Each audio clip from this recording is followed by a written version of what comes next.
अंतर्राष्ट्रीय धार्मिक स्वतंत्रता पर अमेरिकी विदेश विभाग की 2022 की रिपोर्ट ने नया विवाद शुरू कर दिया है, जिसका अमेरिका और भारत के संबंधों पर असर पड़ सकता है।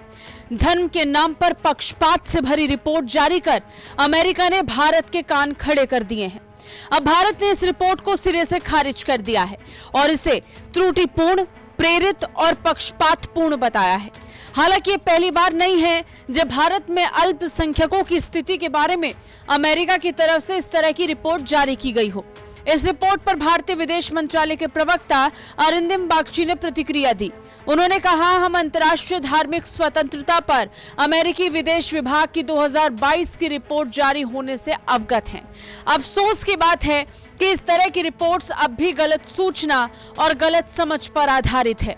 उन्होंने कहा, कुछ अमेरिकी अधिकारियों की ओर से पक्षपाती टिप्पणी की गई है, जो इन रिपोर्ट्स की विश्वसनीयता को कम करने का काम करती है।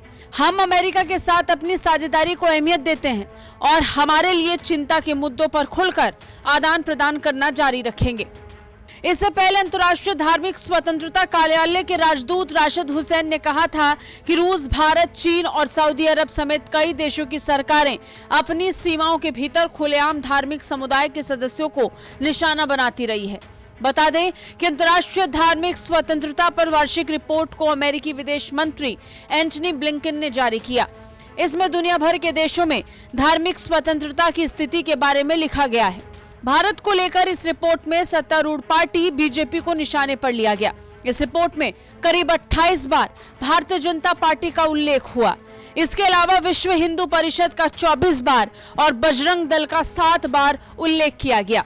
इस रिपोर्ट में देश भर के भाजपा नेताओं के बयान के बारे में भी लिखा गया है। कथित भाषणों को भड़काऊ या विभाजनकारी बताया गया है। रिपोर्ट में बीजेपी की पूर्व प्रवक्ता नुपुर शर्मा और नवीन जिंदल द्वारा की गई टिप्पणी का भी जिक्र हुआ, जिसके बाद हिंसक विरोध और आगजनी की घटनाएं हुई। हैदराबाद में गृह मंत्री अमित शाह की जनसभा का भी जिक्र हुआ, जहां उन्होंने तेलंगाना में लोगों से कहा कि 2023 के अंत में होने वाले चुनाव में अगर बीजेपी को वोट मिलता है तो राज्य में धार्मिक अल्पसंख्यकों के लिए शैक्षिक कोटा समाप्त किया जाएगा।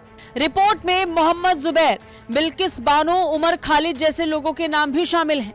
रिपोर्ट में कहा गया कि 15 अगस्त को मुस्लिम बिल्किस बानो के साथ बलात्कार करने और 2002 में उसके परिवार के 14 सदस्यों की हत्या करने के दोषी 11 लोगों को गुजरात में 15 साल जेल की सजा काटने के बाद रिहा कर दिया गया।